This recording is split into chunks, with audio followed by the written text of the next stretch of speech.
Welcome, I'm Annie, and I'd like to welcome you to this very powerful prayer of deliverance. You are welcome to pray with me right now if you believe in God's mighty power. Have you ever wondered, why does God allow bad things to happen? Why do we become ill? Why do we lose our jobs? Why is there war?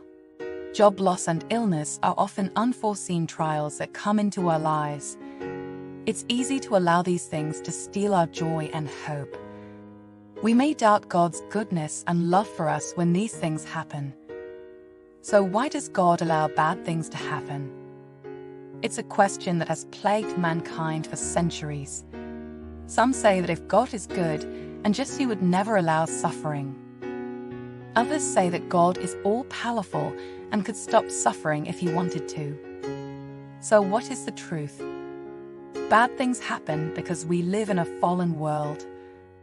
This world is not the way it was meant to be. There is pain, suffering, and death because of the sin that entered the world when Adam and Eve disobeyed God. When they chose to go their own way, they introduced evil into the world. And ever since then, bad things have been happening. Now, some people will say that if God is all-powerful, He could have stopped this from happening. And they're right, He could have. But you may ask yourself why He didn't. Because He still wants us to choose Him.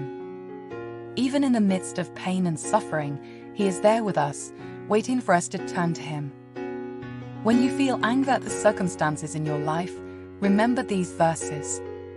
Isaiah 55 verse 89, "For my thoughts are not your thoughts. Neither are your ways my ways, declares the Lord, as the heavens are higher than the earth." So, are my ways higher than your ways and my thoughts than your thoughts? Jeremiah 29 verse 11, "It's very important, for I know the plans I have for you, declares the Lord, plans to prosper you and not to harm you. Plans to give you a hope and a future." Next time you find yourself wondering why God allows bad things to happen, remember that some situations are just born out of the evil in the world. God will also try to shape us for our own good into the person He knows we can be. Trust in Him and know that He is working all things for your good. Glorify the Lord by sharing this video today. Click here to watch this important message.